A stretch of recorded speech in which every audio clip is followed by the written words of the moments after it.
दोस्तों, स्वागत है आप लोग का हमारे चैनल पे। दोस्तों आज हम लोग साइंस के महत्वपूर्ण क्वेश्चन के अंतर्गत जो सीरीज चला रहे हैं उसके अंतर्गत ये हम लोग पार्ट 7 लेकर आए हैं। अगर इसके वीडियोज आप लोगों ने नहीं देखे हैं तो प्लीज़ चैनल पे जाके ज़रूर विजिट कीजिएगा। आप लोगों के लिए आगामी एग्जाम के दृष्टिकोण से बहुत महत्वपूर्ण होगा, ठीक है। और हाँ दोस्तों, ये भी बता दो कि साइंस के अलावा भी हमारे चैनल पे geography, Bihar GK, current affairs, history के भी इम्पोर्टेंट क्वेश्चन के वीडियोज पड़े हुए हैं जो आप लोगों को कम समय में रिवीजन करने के लिए बहुत उपयोगी होगा, ठीक है। तो आप लोग ज़रूर विजिट कीजिएगा। तो बढ़ते हैं आज के इम्पोर्टेंट क्वेश्चन की तरफ। दोस्तों क्वेश्चन की तरफ बढ़ने से पहले फिर से आप लोगों से रिक्वेस्ट है कि प्लीज़ अगर आप लोगों ने चैनल को सब्सक्राइब नहीं किया है तो प्लीज़ सब्सक्राइब कर दें, और जिन लोगों ने सब्सक्राइब किया है उनको दिल से थैंक यू। और हाँ दोस्तों, वीडियोज़ को ज़्यादा से ज़्यादा लाइक और शेयर कीजिएगा, और हाँ साथ में बेल आइकन भी दबा दीजिएगा। तो चलिए बढ़ते हैं आज के क्वेश्चन की तरफ।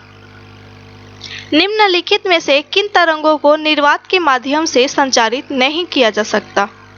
इस क्वेश्चन के पूछने का तात्पर्य ये है कि इनमें से कौन सी तरंगे हैं जो निर्वात में गमन नहीं करती हैं। तो वो है ध्वनि तरंगे। कौन है? ध्वनि तरंगे।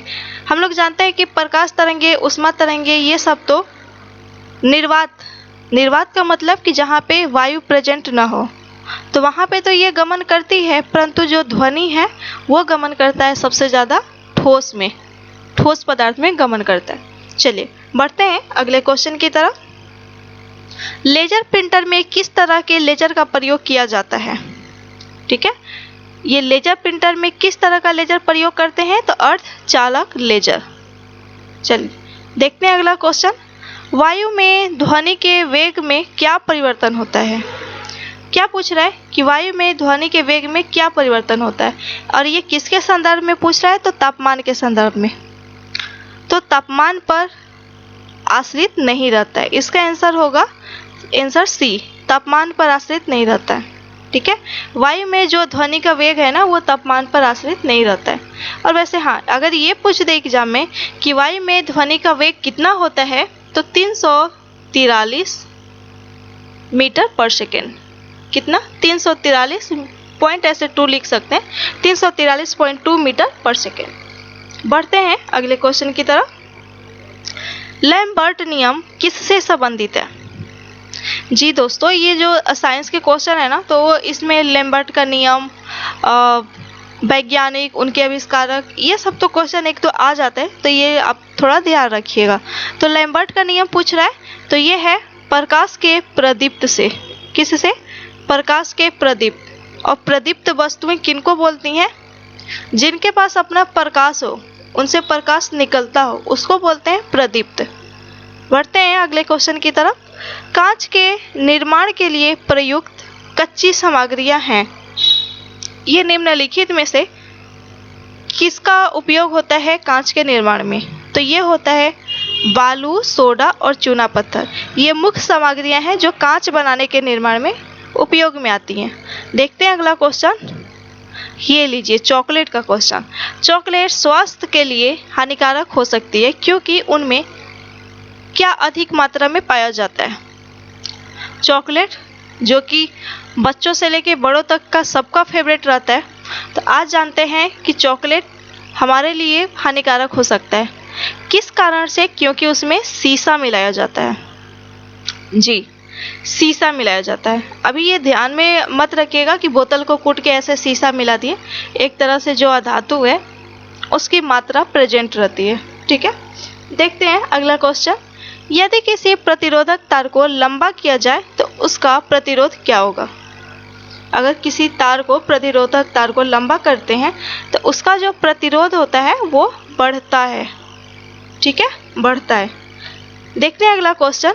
निम्नलिखित में से किसका आस्कंदन कारक के रूप में मृदु पेय के निर्माण में प्रयुक्त किया जाता है? तो वो किया जाता है फास्फोरिक एसिड। किसका? Phosphoric acid. बढ़ते हैं नेक्स्ट क्वेश्चन की तरफ। यदि आप स्थिर वायु में धूलकण को देखने के लिए एक सूक्ष्मदर्शी का प्रयोग करें तो वे आपको हर समय इधर उधर चलते हुए दिखाई देंगे। इस परिघटना को क्या बोलते हैं?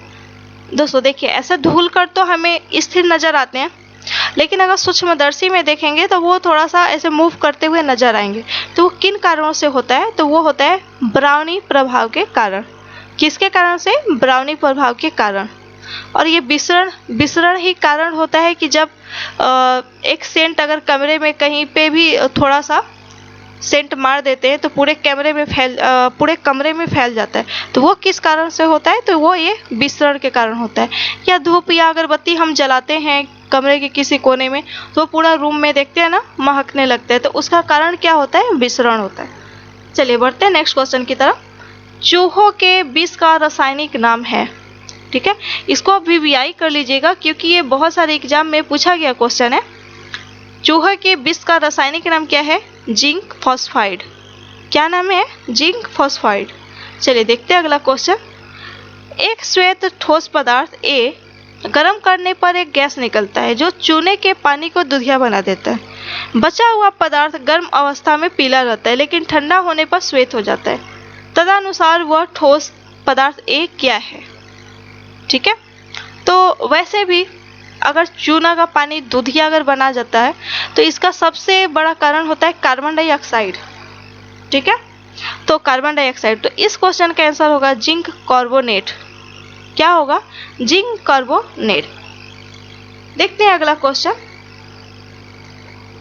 परमाणु पाइल का प्रयोग कहाँ होता है? जी दोस्तों, क्या पूछ रहा है? परमाणु पाइल। तो परमाणु जो पाइल है इसका प्रयोग होता है नाभिकीय विखंडन में। अभी हम लोग जानते हैं कि कई बार एग्जामों में यह भी पूछा जाता है कि जो सूर्य में जो ऊर्जा है वो किस कारण से होती है? नाभिकीय विखंडन के द्वारा या नाभिकीय संलयन के द्वारा? ठीक है, उसमें जो हाइड्रोजन है वो हीलियम में कन्वर्ट होता है ना, तो वो किसके कारण होता है? ठीक है, हीलियम और हाइड्रोजन का जो कन्वर्जन होता है वो किसके कारण होता है? तो वो होता है नाभिकीय संलयन के द्वारा। तो सूर्य में नाभिकीय संलयन के द्वारा, और परमाणु विखंडन जो होता है सबसे ज्यादा परमाणु बम में होता है। चलिए देखते हैं अगला क्वेश्चन। अधोलिखित में से किसका तेल हृदय रोगियों के लिए काफी प्रयुक्त होता है? हम लोग जानते हैं कि जो लोग हार्ट पेशेंट रहते हैं वो ज़्यादा ऑयली नहीं खा सकते, लेकिन अगर कोई तेल है जो उनको थोड़ा सा उपयोगी हो सकता है तो वो होता है सूरजमुखी या सूर्यमुखी का तेल। ठीक है, चलिए देखते हैं अगला क्वेश्चन। स्पॉन्डिलाइटिस एक बीमारी का नाम है जो किसे प्रभावित करती है? बीमारी का नाम क्या है? स्पॉन्डिलाइटिस। ठीक है, तो ये जो है ये प्रभावित करती है स्पाइनल कॉलम को। स्पाइनल कॉलम को, और स्पाइनल कॉलम को हिंदी में क्या बोलते हैं? रीढ़ की हड्डी। ठीक है, तो ये जो स्पॉन्डिलाइटिस जो बीमारी है वो जनरली किसको प्रभावित करता है? रीढ़ की हड्डी को। चलिए देखते हैं अगला क्वेश्चन। किस वैज्ञानिक ने खोज की थी कि मलेरिया मच्छरों से होता है? जी, ये तो हम सब जानते हैं कि मलेरिया मच्छरों से ही होता है, ज़्यादातर मादा एनोफिलीज मच्छर के द्वारा। किनके द्वारा? मादा एनोफिलीज मच्छर के द्वारा। तो ये जो वैज्ञानिक खोज किए थे ना उनका नाम था रोनाल्ड रोस। क्या नाम था? रोनाल्ड रोस। बढ़ते हैं नेक्स्ट क्वेश्चन की तरफ। RH कारक नाम किस जानवर से लिया गया? हम लोग जानते हैं कि RH फैक्टर जो ब्लड ग्रुप होता है ना, ब्लड ग्रुप A, B और AB और O, ये 4 प्रकार के ब्लड ग्रुप हैं और इनके में भी होता है RH कारक जो होता है कि A पॉजिटिव है या निगेटिव है, O पॉजिटिव है या निगेटिव है। तो ये जो पॉजिटिव निगेटिव वाला जो फैक्टर है वो कहलाता है RH फैक्टर। तो ये किस जानवर से ये नाम लिया गया था? बंदर पे। ठीक है, बंदर से। देखते हैं अगला क्वेश्चन। मानव शरीर में रक्तचाप किसकी सहायता से नियंत्रित होता है? रक्तचाप यानी ब्लड प्रेशर हमारे शरीर में किसकी सहायता से नियंत्रित होता है? तो वो होता है अधिवृक्क ग्रंथि। अधिवृक्क ग्रंथि। अगर इंग्लिश में इसको पूछा जाए कि क्या बोलते हैं तो एड्रिनल ग्लैंड। Adrenal gland. और ये पीयूष ग्रंथि जिसे हम लोग जानते हैं कि इसको शरीर की मास्टर ग्रंथि भी बोलते हैं। ठीक है, ये मस्तिष्क के ऐसे निचले भाग में ये स्थित रहता है। और ये अधिवृक्क ग्रंथि है ना, ये जो किडनी होती है, वृक्क का मतलब होता है किडनी, तो किडनी के ये ऊपर स्थित रहता है। और खासकर ये जब तनाव वाली टेंशन हमारे शरीर में जब होता है ना, उस सिचुएशन में ये हार्मोन ज़्यादा माने स्रावित होता है। और ये थायराइड ग्रंथि जिसको हम लोग जानते हैं कि थायराइड ग्लैंड जिसकी वजह से ये थायराइड नामक रोग भी होता है। चलिए बढ़ते हैं नेक्स्ट क्वेश्चन की तरफ। लाल रक्त कोशिकाओं के दोनों पृष्ठ किस आकृति के होते हैं? लाल रक्त कोशिका, ठीक है, लाल रक्त कण जिसको आरबीसी भी बोलते हैं, ठीक है, तो इनकी आकृति होती है ना अवतल टाइप की। देखेंगे ये से थोड़ा सा ऐसे धंसा टाइप का रहता है, ठीक है, ऐसे पूरा चंद्र टाइप का थोड़ा सा होता है, थोड़ा सा धंसा टाइप का, तो उसको बोलते हैं अवतल। तो इनकी आकृति जो होती है अवतल के समान होती है। अगर ये पूछे कि आरबीसीज का जीवन काल कितना होता है तो 120 दिन। कितना होता है? 120 डेज, ठीक है। और लाल रक्त कोशिका में अगर ये पूछे हीमोग्लोबिन का काम क्या है, तो उसकी वजह से तो एक हमारा ब्लड लाल दिखाई देता है और दूसरा कारण होता है कि हीमोग्लोबिन में जो होता है वो ऑक्सीजन को हमारे शरीर में पहुंचाने का काम करता है, ठीक है, तो ये ऑक्सीजन को कैरी करता है। और अगर ये पूछे कि ब्लड में सबसे ज़्यादा माने रेड ब्लड सेल में सबसे ज़्यादा किस धातु का, किस खनिज लवण का उपस्थिति होता है, तो वो होता है आयरन। इसीलिए महिलाओं को ज़्यादा आयरन की गोली डॉक्टर माने सलाह देते हैं खाने के लिए। देखते हैं अगला क्वेश्चन। शरीर के किन भागों में रक्त का प्रवाह तेज होता है? ये क्या पूछ रहा है कि शरीर के किन भागों में जो ब्लड का जो प्रवाह है ना वो तेज होता है, तो वो होता है महाधमनी में, ठीक है। वैसे तो हम लोग जानते हैं कि धमनी और सीरा, धमनी को इंग्लिश में बोलते हैं आर्टरीज और सीरा को इंग्लिश में बोलते हैं वेन्स, वेन, ठीक है। तो धमनी का मुख्य काम होता है कि हृदय से जो ब्लड है ना उसको शरीर के अदर पार्ट में ले जाना, ठीक है, माने ब्लड को हृदय से दूर ले जाना। लेकिन सीरा का वही अपोजिट काम होता है। सीरा का काम होता है कि शरीर से जो ब्लड है वो हृदय की तरफ ले जाना, ठीक है, शरीर के अन्य पार्ट से जो ब्लड है वो उसको हृदय की तरफ पहुंचाना। तो दोस्तों ये थे कुछ इंपॉर्टेंट क्वेश्चन।